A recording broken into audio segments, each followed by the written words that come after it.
Good evening. Welcome to the Black Doctoral Network weekly web series, Conversation Starters. I'm your moderator, Fessa Ilonge, and I am thrilled that you could join us for another wonderful episode. Tonight, we will be discussing African Americans in healthcare leadership, barriers and recommendations. And to facilitate this discussion, we have two wonderful expert scholars that will share their insight on this topic. Our first panelist joining us this evening is Dr. Radisha Brown, who is a best-selling author, international speaker, psychotherapist, and CEO of I Thrive Therapy. Her research interests include women's health. I welcome you, Dr. Brown. Thank you so much. I'm so excited to be a part of this discussion tonight. Thank you. Our second panelist joining us this evening is Dr. James Bush, who is a decorated military veteran. He's the assistant professor and program coordinator of healthcare administration at Life University. Research interests include healthcare administration and African American health in healthcare leadership, barriers, and recommendations. So I am excited to go ahead and get this conversation started. I welcome you both back, and I am thrilled. So let's go ahead and get started with our first question. How important is African American representation in healthcare leadership? Dr. Brown. Oh man, this is so good. This is a great question. It is really, really important to have representation in leadership because it makes a difference in patient outcomes, right? And I'll tell you a story. So I'm a therapist. I'm gonna tell you a story, right?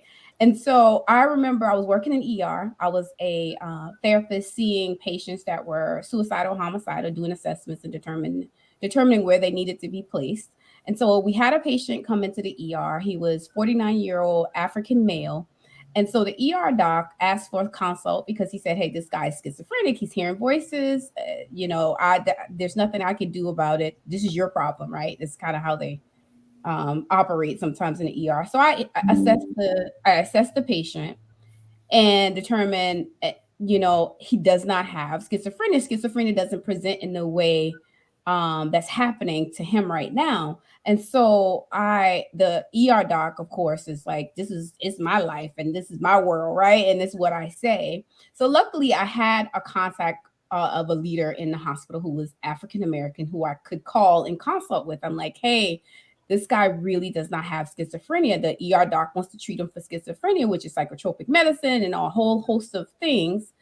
But this guy does not have schizophrenia. Luckily, he agreed that we would have an additional evaluation, did a brain scan, come to find out he had a brain tumor, which was causing him to have hallucinations. So when we talk about having representation in leadership and healthcare is really important because it could be life-changing. And for that man, he could have been diagnosed with schizophrenia and being treated for an illness that he did not have. Had there not been an African-American in leadership that would listen to what was happening with the patient. So it's really important to have representation. Thank you, Dr. Brown. Dr. Bush. I can't agree more. Obviously, of course, healthcare, the outcomes, of course, will improve with representation. But I want to also take a look at the administrative side of the house when it comes to leadership. So you have to also remember that those same leaders are dictating what's called the payer mix for a facility. And what that means is they decide what insurances that they will accept in that particular facility. Because, of course, we have employer-based insurances, and many, of course, of the Black and brown people in these neighborhoods have Medicare and Medicaid. If they decide that they don't accept Medicare or Medicaid, you have now been cut off, or your access to that facility has now been cut off because you can't, of course, perform those services there. So that definitely hits the bottom line when it comes to healthcare outcomes for our patients. Similar, of course, to Dr. Brown, I have a hospital story my background, of course, is in hospital revenue cycle, and I go into facilities and I train them and I consult them, of course, on their practices to increase productivity and to ultimately give them, of course, a return on their investment. And that means, of course, I'm seeing the CFO and the directors, and I'm in the C-suites. I'm there, and I'm the only brown face that's in there. And I remember going through Louisiana, and I'm not going to, of course, name the facility, but as I'm walking through, I pass one of the billers, and of course, it's an older Black woman, and she looks up and she sees my face, and then she sees me going into the conference room. Now I've been there for like 5 days, going back and forth, and of course if you know James wears a suit. I wear a suit in a heartbeat. Okay. So I go in, and on my last day there, she pulled me to the side and she says, "Baby, I am so proud of you." I am so proud of you, because I've never seen anyone go in there and command the way that you command those people, and talk to them the way that you talk. It's just, your mama must be so proud. And I think not only is it important for us to be there for those healthcare outcomes, but just the sheer fact of representation and how that must affect the psyche. Now, I'm not a psychologist, a psychiatrist, or psychologist, so I will leave that to Dr. Brown. But I can't imagine what that must feel like to be, I guess, what will be deemed the bottom of the totem pole, but to see someone coming in that looks like you, that is giving those orders to the higher ups. So. No, thank you, Dr. Brown and Dr. Bush, for really highlighting the importance of the representation piece in healthcare. So just as we're going through and you all are sharing this wonderful information, as a reminder to our viewers, as our guests share their intellectual property, please make sure you give them their proper credit for their contributions. So the next question that I have for you all is, how has the current socio-political climate influenced diversity in healthcare leadership positions? Dr. Bush. Ooh, okay. So politics influences all when it comes to healthcare and healthcare outcomes and healthcare equity in our communities. And so this is why it's so important for y'all to get down there and vote. Okay. So because your little vote then leads, of course, to Capitol Hill. So in most recent legislation that just passed, the HHS, Health and Human Services, is now focused on providing healthcare equity services to African American communities. Obviously, of course, things like the Affordable Health Care Act, but all those things are driven by what's happening in the social political world. So you would see, of course, many companies and obviously healthcare organizations revving up their D&E programs, or dusting off, I should say, their diversity, equity, inclusion programs, because they always had them, they just didn't use them. But it wasn't until they saw us marching in the streets and burning down targets and busting heads did they actually decide to maybe that we should probably look at that. Not to mention, of course, Dr. Anthony Fauci, as he got up there and he pointed out to the entire United States that African Americans are suffering the most here in this COVID-19 pandemic because, of course, our already pre-existing conditions that are, of course, a direct stem from our wonderful time in chattel slavery. So, but yes, social political climate definitely influences everything when it comes to our healthcare diversity in the leadership. My hope, of course, is after this time, we don't get that nice little dip, as Americans' attention span to certain things is very, very short. So until we get another, unfortunately, until we get another BLM movement going in the streets, and or hopefully not another pandemic, I do fear that the attention that we're receiving on healthcare inequities is going to dampen. Thank you, Dr. Bush. Dr. Brown. Absolutely. It affects in every way, and especially when it comes to money, right? Healthcare drives it's a business, right? And they're in the business to make money. And so for Black and brown people that may not have the resources when you're going to get care, if they haven't allocated funding to be able to service you, if you don't have the right insurance, then you're not able to get the best health care, right? And so the political framework that's happening absolutely affects us, but we have to realize no matter what your status is, no matter if you have insurance or you don't, our voices matter. And we have to use that to move for change. We, as Dr. Bush mentioned, our vote matters, right? And when we don't vote, we see what happens. There is chaos, right? People doing and cutting services that we desperately need in our communities, where we don't have access to the best care. We don't have access to mental health. We don't have access to doctors. We don't have access to grocery stores just to be able to feed our families. And so when you see different parties in office, certain parties cut funding that services our communities. And so the more we're able to utilize the voice that God gave us, the more we're able to utilize the power we have as citizens, the more we're able to affect in a positive way the resources and services that we need to be able to care for our families, to live just like everybody else is living. And so, election is coming up. There's always change going on. I'm always at no matter how small the election is, look, my vote gonna count. Look, I don't care. Board. I'm gonna let you know. Right. And so we just have to have that mentality that our vote matters and that we have power to change. So often we've been marginalized in society, especially as Black and brown people. We feel like it doesn't matter. Our voices doesn't matter. And in fact, it really does. And we've seen that firsthand in the BLM movement. Some things really change. Corporations start to listen and provide funding, because that's what this is about. It's about funding to provide access to care. Speaking of that, there's in this, of course, it didn't pass, the Build Back Better Act from the Biden administration. Right. Well, one of the pieces in that legislation actually speaks about that gap in coverage when it comes to our populations. So I think all three of us are in the state of Georgia. Right. And so there's, of course, a peach care for the indigent population in the state that probably can't afford full coverage for their kids. And there's, of course, other access out there. Well, the federal government provides Medicare.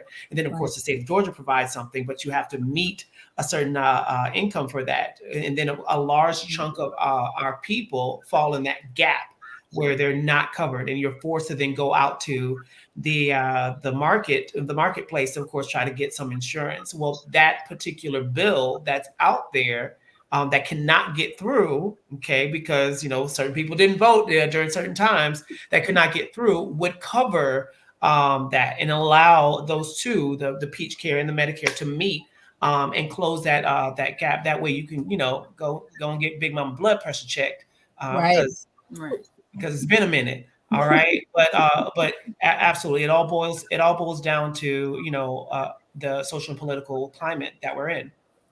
No, absolutely. Thank you both. I love how you all highlighted the importance of voting and how that is connected and has a trickle-down effect to the social political climate. And I think our viewers are very intrigued. We have a lot of people tuning in. And for those that are tuning in, please feel free to share, comment, like, and ask any questions that you may have. We have some expert panelists, scholars, philanthropists here that will provide the wonderful insight surrounding this topic.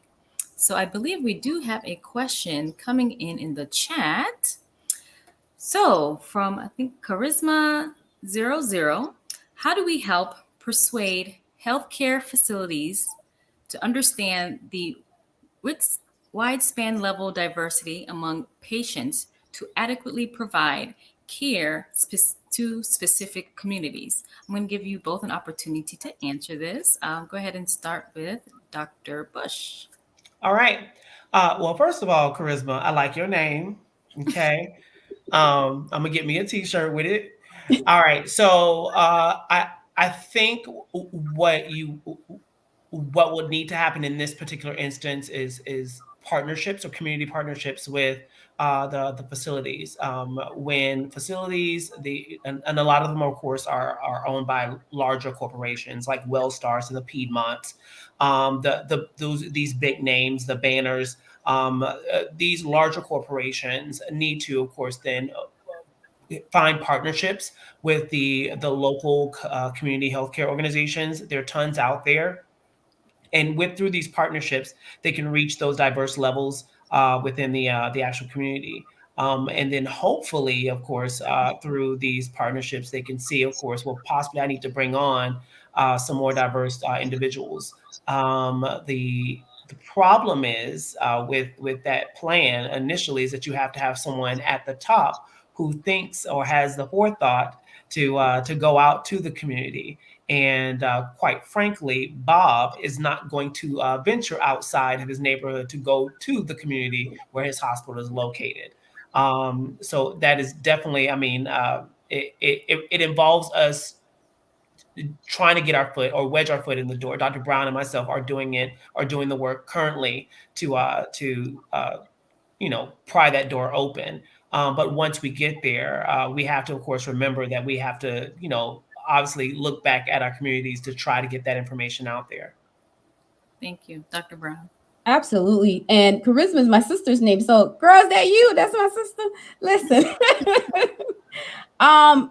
Companies, healthcare facilities understand financial impact, right? That's what they are primarily driven off of.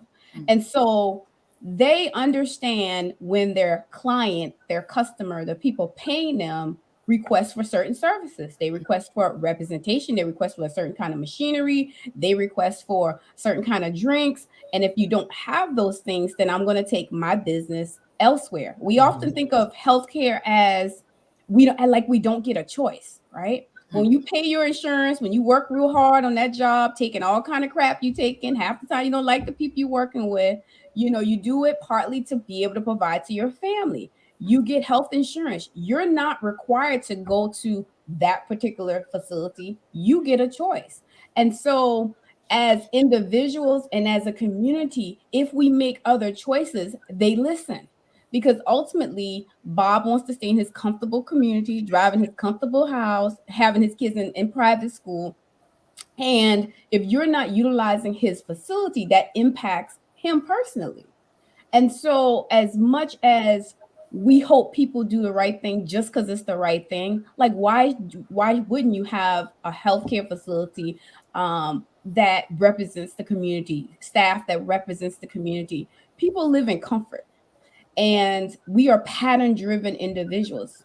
Whatever pattern we have started with, we tend to end our lives with. Unless some crisis level event happens, something major happens, we call it a healing event. Healing journey is what I call it when clients are ready to change. But until there is a financial impact, there is no change. And so that's where you utilize your power, you utilize community to make changes by choosing different facilities. No, thank you both for answering that question so wonderfully. So this just leads us to the next question. I know we highlighted this throughout our conversation so far, but I want to really hone in on some of the barriers experienced by African Americans in healthcare leadership. Dr. Bush. Well, so I did my study a few years back on, of course, barriers to African Americans in healthcare leadership, and I coined a phrase, "black ceilings." So there's glass ceilings for women. There's even bamboo ceilings for Asians. I wanted to target something that spoke specifically to the experiences of African Americans as they try to climb that corporate ladder. So I dub it black ceilings. So there's tons of black ceilings in healthcare organizations. Typically, when an African American makes it to the executive suites in the United States, it is typically in the role of diversity, equity, and inclusion. And that role is normally occupied by a Black woman in that leadership position. However, uh, that is not the only thing that we can do as Black people. You know what I'm saying? Why we got to be the diversity folks? Why can't I be the CFO? And why can't I be the CEO? And why can't I be the director of this or the VP of this or the AVP of that? And so you'll find, of course, with the data shows that most African Americans, correction, 9% of people of color are in healthcare executive roles or throughout all the hospitals and providers nationwide. That's 9% of people of color. And when they say people of color, they don't just mean Black people. They mean the Hispanic population. They mean Asians, island Pacific.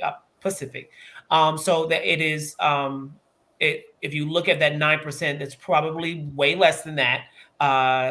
Especially seeing that we are such a large percentage of the population. So many of the barriers that many of those African Americans that I interviewed and that participated in my study, they mentioned, of course, tons of microaggressions. Well, Dr. Brown, we really like you, but if you could just tone it down. That's what I get. Tone it down. They say if you could just Kimberly was saying that you were just a little bit aggressive, right? In your tone.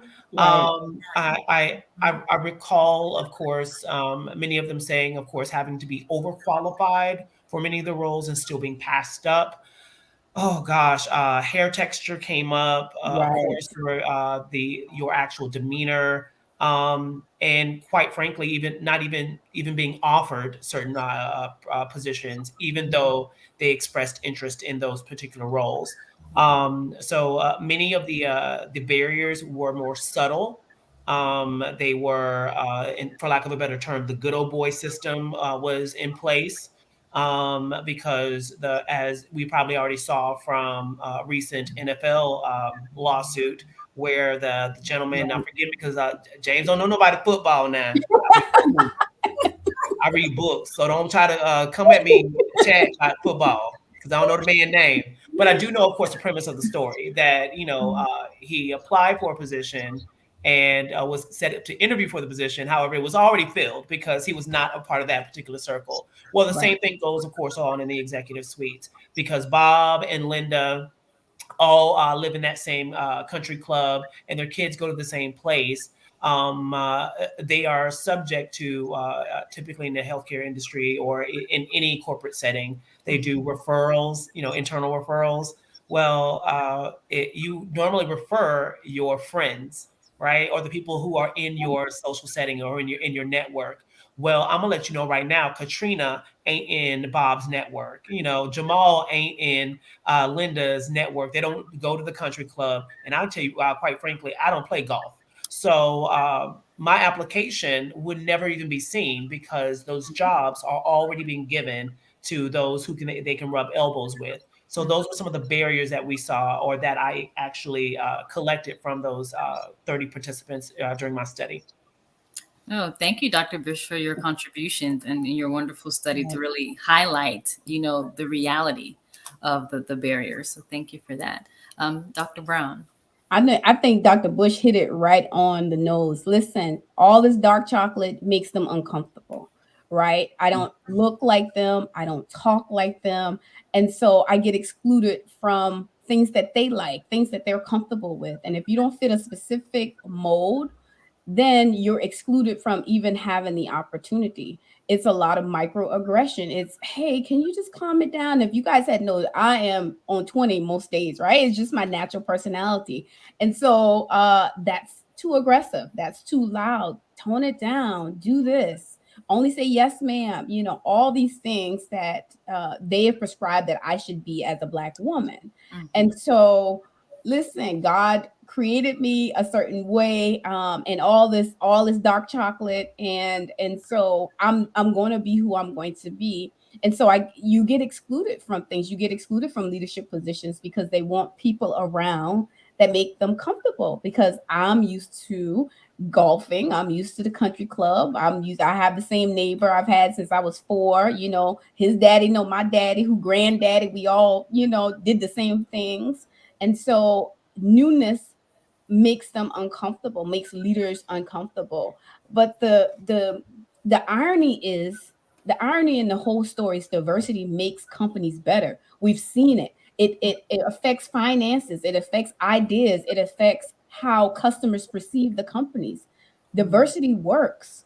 But for some reason, companies, healthcare, they think Black leaders are only in the diversity and inclusion roles, right? It's like we've slated this one role for a Black person, Black or brown person, Box and check. and we did it. We on top of this movement. We are diversity, right?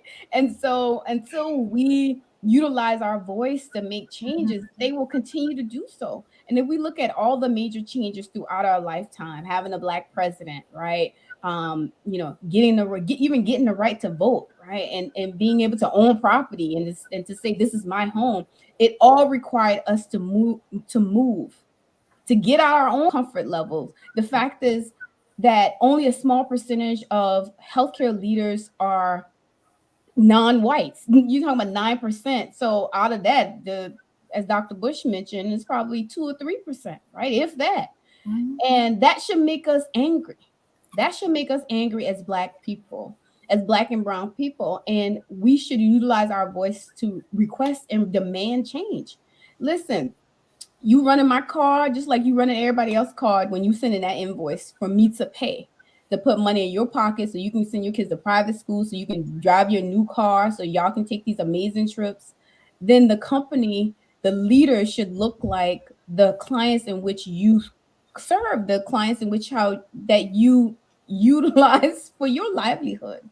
And so it is always a challenge in any business. We're talking specifically tonight about healthcare, but we could be talking about any industry. We talk about football. We talk about you know different corporations, that people, major corporations. When you look in the room, there is nobody that looks like us, but we shop in there every day. We spending our money, we get our check, we run into the store. But when you look at their boardroom, there's nobody to represent me, to talk about me, to help communicate the needs in which I have in my community. And so it's a constant struggle, being as Dr. Bush mentioned, he and I, being at the table is hard. It is hard. Because you got to constantly prove yourself, prove your worth, prove that is important for you to be there, and that you shouldn't be the only one there. No, thank you, Dr. Brown and Dr. Bush, for just really highlighting the level and severity of those barriers and providing us like a comprehensive overview of how it presents in each and every daily life. So I thank you. So the next question that I have, we talked a little bit about this, but I want to really hone in into the organization in itself. How does organizational culture influence the retention of African American healthcare leaders? Dr. Brown. Listen, when the environment is at a place that is hostile, where it's uncomfortable, where I'm made to feel like I'm not important, and as a woman, as an educated person, and I have another choice, I'm going to make another choice. Nobody stays at jobs like they did back in the day. They stayed for 30 and 40 years, hired there at 18, retired at 60, right? There's no loyalty, anymore. And so we as workers have gotten smart in realizing that I don't have to take this just because that's what you're offering. We've seen it with the pandemic. What the pandemic showed us is the importance of line workers, and how line workers contributed to millions of dollars of loss for companies because they weren't in place to do the hourly job that they were paying for. They were being paid for the $12 an hour. That $12 an hour job cost the company $10 million, $20 million, right? And so what you're finding now that companies, there's this big push for 2022 to improve wellness programs, for companies to improve wellness programs, mental health services, healthcare options, providing funding for them to go to the gym and do these things to help with their overall wellness, right? I get lots of calls from companies that are, okay, how do we improve it? How do we make it better so that our employees stay and so that they retain employees? Because it costs a lot to train people. And so for African Americans in healthcare, if there is an environment that's constantly hostile where I'm constantly having to prove myself, well, Bob is like, if you don't golf, you can't hang out, right? It's like, no, I don't have to do that. I get to have a choice. And I say no, and I'm gonna move on. I'm gonna take all the dark chocolate someplace else. And so employees now are finding their voice. They're finding that they can choose. You don't have to stay with a company just because. And so we're seeing the same thing in healthcare. People are leaving. Medical people are leaving. Every day, people are hiring, begging, pleading, bonuses, trying to retain people. But what they don't realize is not about money. People usually don't leave jobs because of money, right? They leave jobs because of culture. No, thank you, Dr. Brown. Dr. Bush. Nail on the head. The people do not leave the job because of money. If they leave it because of people, they leave it because you are working my last nerve. Um, the healthcare is a field like no other. It is probably one of the only, or I mean, it's other fields too, but where you are literally walking in the door to take on multiple people's burdens, right? You're walking in to take on other people's burdens for 8 or 12 or 14 hour shifts for some of these individuals. And as of course Dr. Brown stated, the pandemic did not help with this particular process, because when you look at, of course, the essential workers in that pool, most essential workers, of course, are people of color. Most of your CNAs at these facilities, right? Mm-hmm. Hey, your medical assistants, your PCTs, your phlebotomy techs, all of those individuals who help do the what seems like the minuscule work, but that is actually the big part of the work, because you only see the provider for 15 minutes. All right. Right. Right. You only see the provider 15 minutes, but you done spent 30 minutes with Rhonda, you know, with the fresh Right. bob. Okay. With the fresh bob. You done spent 35 minutes with her. So what you're experiencing, of course, not only is burnout, and your Dr. Brown was right. These companies now are battling, of course, to get more employees on board, offering bonuses, etc. But that may not be good enough, because you have to take a look at the company's culture. What about that company's culture made me say, you know what, it ain't for me. I'll go and do something else. Okay. And part of that, or part of improving that particular culture, is understanding, of course, diversity, understanding that for a Black family, my cousin is my sister.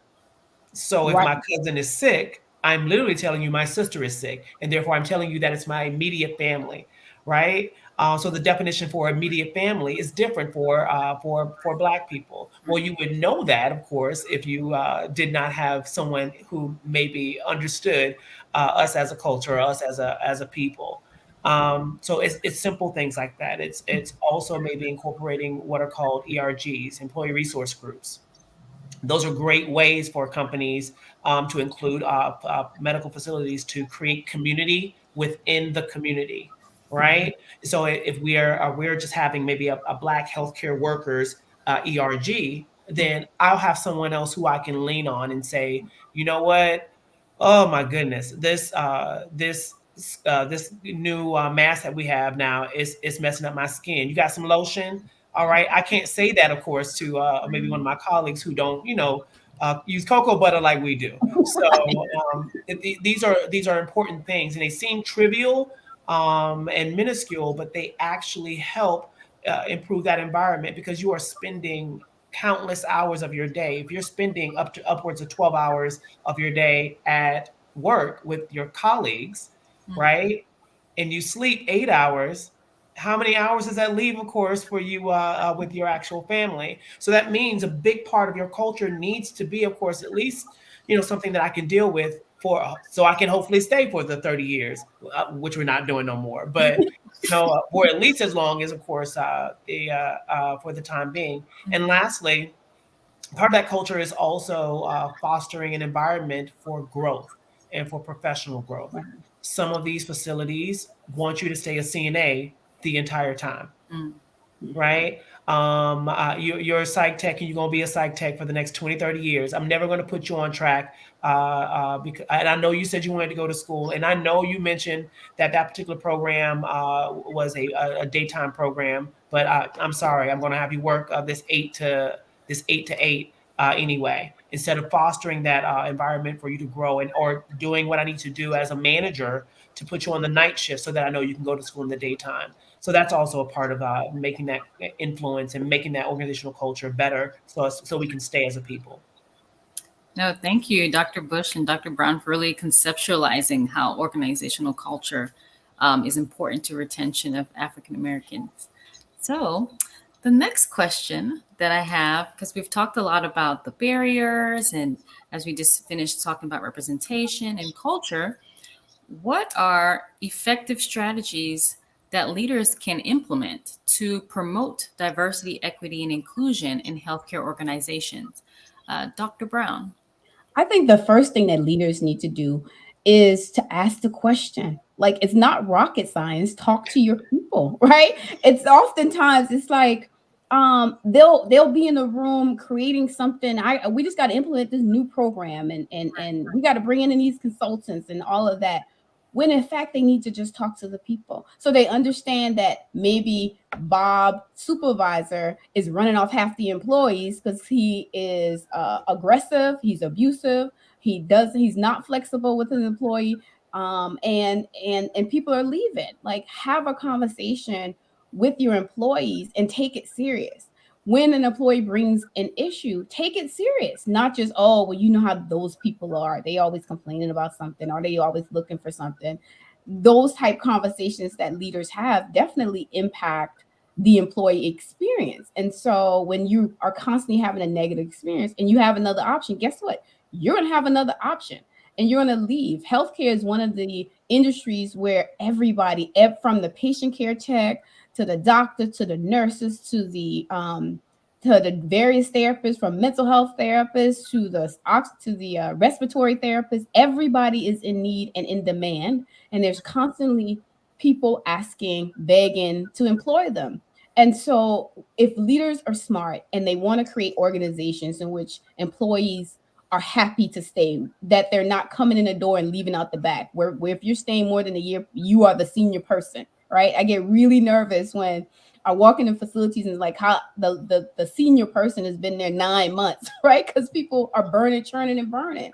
And so leaders have to be open to really looking at the issues in the organization, listening to their people and fixing it.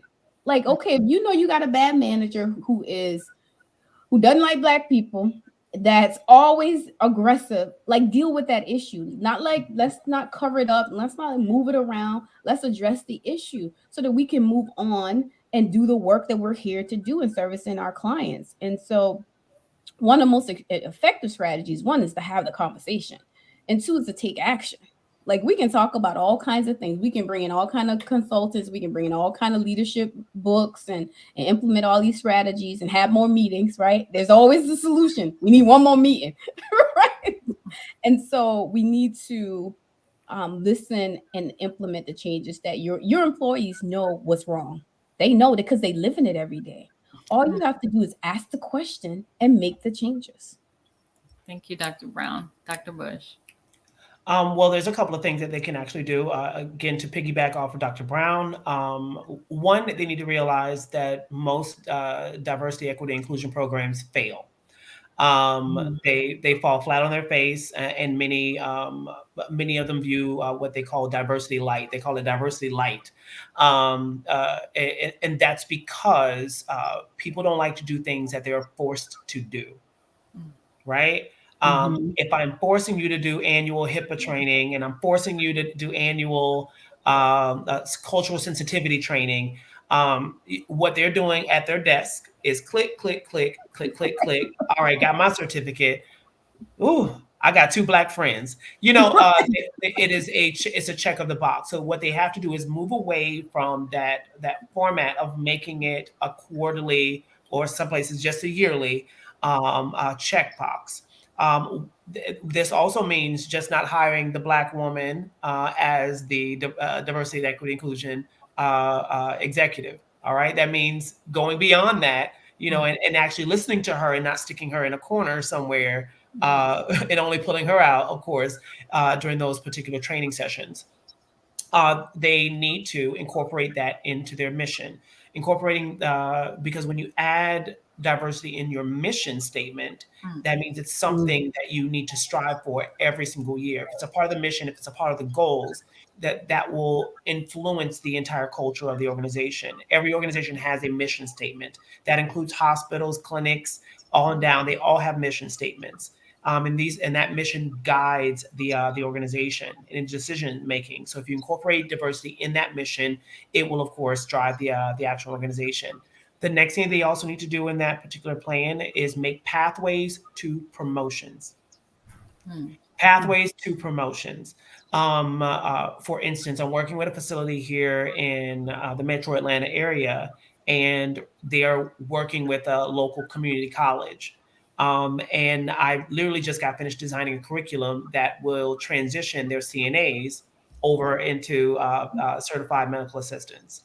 And then from there, they'll continue on their journey to get more credentials without having to leave work. And so I think it's a phenomenal thing that some of these hospitals and some of these organizations are doing, because they want to keep those people. Because as I mentioned earlier, a good chunk of those CNAs are Black women, right?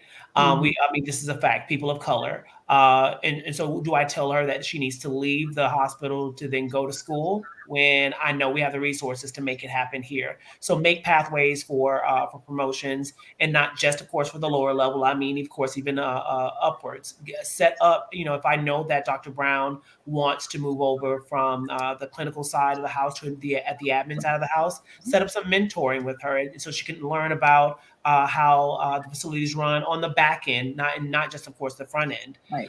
And then lastly, put some numbers to that thing. They love metrics, they love numbers, they love key performance indicators and ROIs, which are return on investments. If you put numbers to diversity, and you could see, of course, how it's increasing productivity amongst your employees, how it's improving your retention rates, how it's not only driving, of course, those healthcare outcomes for your patients, but you also see during the employee opinion surveys that it's going up and everyone loves working here. It also sees, okay, well, I'm having less people call out. It could be something as small as that number. If you're tracking those numbers, then you're tracking, of course, how happy people are in your organization, because, of course, the diversity. And lastly, focus on equity. Focus on the E in the DEI, right? So now that you have some people of color in these particular positions, look at the pay, right? Are you paying them as much as that white man, right? This is we're gonna be real. You have to look at equity. Well, many companies love to look at the diversity and the inclusion, right? But not the equity. Am I paying this particular person what they're worth? And if they were a white man, would they still get this particular pay rate? All right. So those are things that I think that can really drive an organization and improve their strategies towards diversity, equity, and inclusion. No, thank you both, Dr. Brown, Dr. Bush. I am thoroughly enjoying this conversation, and I hope you audience members are. And this is another reminder, please share, comment, leave any feedback for our expert scholars here as they give us more insight into African American healthcare, leadership, barriers, and recommendations. So to continue the conversation a bit more, the next question that I have is, how can leaders address stereotypes and prejudices that threaten diverse, inclusive, and equitable organizational practices? Um, Dr. Brown. All right. So this is a great question because we are people of diverse experiences and lifestyles, and that includes the leaders. And so, oftentimes I always tell my clients that I'm working with, you cannot change something unless you're ready to acknowledge that there's a problem, right? And so, with leaders addressing the stereotype and prejudices that they have themselves, and that's the hardest thing for individuals to do, is to acknowledge that, yes, Black people make me uncomfortable. Yes, I have these preconceived thoughts that they're not going to work, they're just going to be lazy, they're going to just be stealing stuff, all these prejudices that you had, because that's what grandmama and grandpa and the people in these at when we go to golf, that's the things that we talk about, those the kind of jokes we have. And so I take myself with me in all my experiences. So if that's been my experiences, that's what I've talked about. Those are, I have these prejudices. And so as a leader, that's how I'm going to run the company. That's how I'm going to make my decisions, hiring decisions, pay decisions, all of those things. And so if you want the organization to change, the organization is made up of people, individuals. And so we have to look at the individuals and being able to acknowledge that, hey, you know what? I do feel uncomfortable with Black people, or I don't understand them, or I don't have any Black friends, or I do think they're aggressive, or I automatically am on guard when I'm around them. Until you have an honest conversation and acknowledge the thing in which you want to change, nothing will change. And so we have prejudices on all sides, right? And especially as you, from the lower level workers to the hourly workers to the leaders themselves, we face it at every level in healthcare. And it's so important that we first acknowledge that we got a problem. It's really hard to change when you're sitting there saying, well, that's happening someplace else, but not here. Mm-hmm. No, because I just experienced that today, this morning when I got to work. So no, it is a problem. And so the way that we fix it, one, is to acknowledge it, and then to put steps and change in place. Put change in place. We got to change ourselves first before we say, oh, we're going to change the organization. We want the diversity inclusion manager just to change everything, when I'm the one that's prejudiced, and I'm the one making the decision and putting her in the corner that's and not support any of the programs or services that she's recommending, because I got my own beliefs about it. And so we have to start with ourselves, with honest discussions, to admit that there's a problem and to commit to changing. And you can change. You absolutely can change, but you got to have a desire to change. Thank you, Dr. Brown. Dr. Bush. And I would take that a step further, is not once the acknowledgement has occurred, the education can begin. And it is unfortunate. It is not, of course, our responsibility as the minority, or as the Black person in the room, to educate them on Black culture. But start thinking about it as a chance to coach up, for some of us who've been in management before, to coach them up before you coach them out, or in my case, cuss them out. A lot of times this is your opportunity to kind of coach them up. Hey, let me talk to you real quick, because old me almost came out. Let's have a discussion here on the side. Yeah, don't ever call me angry or aggressive. All right, that doesn't sit well with me, or an animal in any shape, form, or fashion. Right? Or hey, I'm noticing that you use a certain word, aggressive, with me quite frequently. It doesn't make me comfortable as a Black woman for you to use those words. And then if that relationship is there and they're open to receive it, then you can educate them further on that issue. And I know it's a touchy subject with many with our community. I know we, of course, we're not monoliths. So for some people, they're not going to take the time to educate you. Right. James will take the time to educate you before I educate you, the street way. That's just how I am.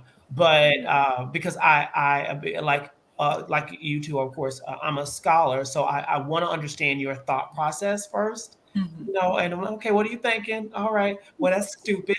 Now let me provide you with some some references and some resources to to bring you, of course, out of the dark and into the light, if you will. But I definitely think, of course, as Dr. Brown mentioned, one, acknowledging it, and then two, educating them, or bringing forth education. And it may not necessarily have to be you that does the education. That's what the diversity, equity, inclusion officer is there for. That's what those policies are there for. So. Oh, thank you, Dr. Bush and Dr. Brown, for answering that question. So, the next question that I have is, what are some recommendations to improve the recruitment strategies of African American healthcare leaders? Dr. Bush. All righty. Well, one, look within. I guarantee you there's someone who's a team lead right now, who is in the lower levels. They're probably an hourly employee right now, that has the has aspirations of moving up in management and moving up in leadership within your organization. So for starters, look within. They're there. Don't look at your country club or some of your friends in your neighborhoods, because the likelihood of someone of a diverse nature, because we are still segregated as a nation. Sunday morning around noon is the most segregated time within the United States. Our schools are segregated, and therefore, of course, typically your neighbors are look similar or have the same background as you. So just don't go in your neighborhood when looking for potential. I guarantee you, somewhere within your organization, there's someone that you can mentor and coach up to that next level within the organization. The next thing that they can do is start looking, of course, at HBCUs. Okay. Historically Black colleges have wonderful healthcare programs, or in general, that's across the board. Phenomenal nursing programs, phenomenal healthcare administration programs, psych programs. I mean, so we're out there, and we are studying, and we are matriculating through these institutions. Go and tap some of those institutions. And lastly, if you're in healthcare, take a look at the National Association of Healthcare Service Executives. It's 100% African American healthcare leaders in their professions. They're all at various levels, who are seeking, of course, executive roles. So those are my three recommendations. Thank you, Dr. Bush, for those recommendations. And Dr. Brown. Those were really great recommendations, Dr. Bush. So the only thing I want to add, well, two things I want to add is one, not to lie to people when you're trying to recruit them, right? So, don't sell them or dream and they show up and they like, this ain't what you described, right? It's kind of like them dating profiles you got it from 10 years ago, and you show up and you like, who that, right? Catfish. So you be catfishing folks. And so if you want to improve recruitment strategies, be honest and upfront, but also be flexible. We have different needs. We have different family dynamics happening. We got to be flexible with our employees, with our leaders, so that they are able to, one, have a seat at the table, but also provide services, which is what we're here to do, and have a voice. But if you only have a singular view of what the role is and the person serving in that role, then you're going to miss out on some great, amazing talent in African Americans. We bring the spark in in anything we do. We put a little sprinkle on it, huh? Okay. Right. So you're going to miss out on all that. You're going to miss out on all that if you just have one view and one perspective on what the person should be and what they should look like for leadership roles. And so we want to be flexible and look outside of your box, right? If you're always going to that same school, because that's where you went to school, that where your daddy went to school, that where everybody go to school, and your neighbors, everybody looking the same, you're not going to find the gems, the jewels, the sunlight that's going to help transform your facility. And so we got to think differently. We got to look at different places like Dr. Bush mentioned, HBCs, which produce amazing people, amazing workers. And so you got to change your mindset around where are the employees, and you got to go and get them. Definitely. Thank you, Dr. Brown. Well, I have to say this was a magnificent conversation. I thank you all tremendously for sharing your insight and your expert feedback and just your scholarly presence and just being innovators and change makers within the healthcare field. So before we go, I have one more question that I would like to ask the both of you. How has your affiliation with the Black Doctoral Network helped to enhance you personally and or professionally? Dr. Bush.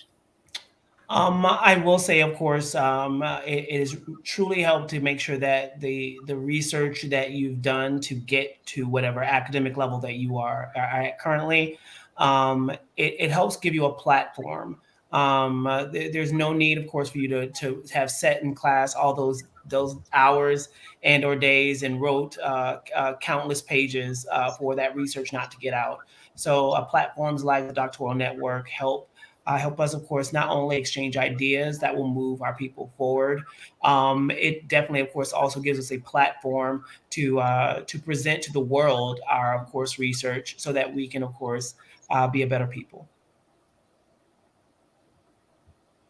Thank you, Dr. Bush, for your contributions and your continued membership. Dr. Brown. I love this organization because what it helped me with is connecting with other Black professionals that are going through having some of the same challenges I'm having in my industry, and that understand the experiences that we have, especially as you go through higher education. Sometimes you're the only brown person in the room, and what that feels like, and it can be really isolating and it feels really lonely sometimes. So being a part of a network of individuals that have had similar experiences that can relate to me, that we can support each other. I've attended a couple of the live events, and it's just always really supportive, people offering their support and services and connections and all of that good stuff. And it's just good to be yourself. Like, I'm loud and I like to turn it up. That's just what it is, right? And so being around people where that's okay, right? Where I don't have to be like, oh my God, I have to quiet down, or I'm worried about how someone is going to perceive me. Being in the room where that's accepted and loved and embraced feels really good. And we all strive and need connections and support. And so that's how this organization has helped me. And I encourage anybody listening, if you haven't joined as a member, come on through. Come on through. We waiting on you. No, thank you, Dr. Brown, for your membership as well.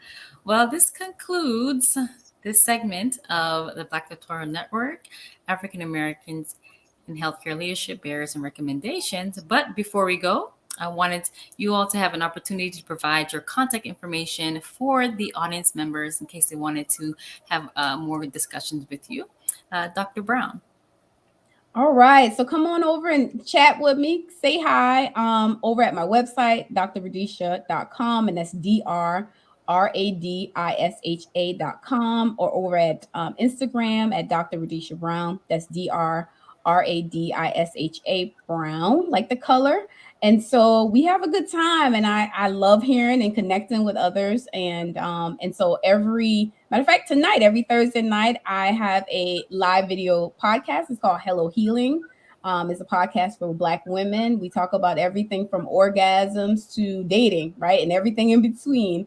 Myself, along with 2 other licensed therapists. And so if you're interested, come on over tonight at 9:00 Eastern at Hello Healing Live on Facebook and join the conversation. Okay. Thank you, Dr. Brown and Dr. Bush. Well, you're coming over my website too, but we ain't talking about orgasms over there. Man, I feel boring now. Oh no. I got to go and see what that thing be like. All right. Come on over. We'd love to have you. Mine, you can come, of course, to my site is Dr. J Bush. Doctor is DRJAYBUSH.com, or you can reach me via email, drjbush@gmail.com. And of course, it's Dr. J Bush on all social media platforms. Thank you. Again, this has been a pleasure having you both come back and just share your insight and your expertise once again. I thank you all profoundly. And our audience members also thank you for just being here and just really highlighting, the place that African Americans have within the healthcare system. If you enjoyed this segment and want to tune in for more, please join us on Facebook at Black Doctoral Network, or join us on the Black Doctoral Network website, or become a member. I'm your moderator, Fesse Longe.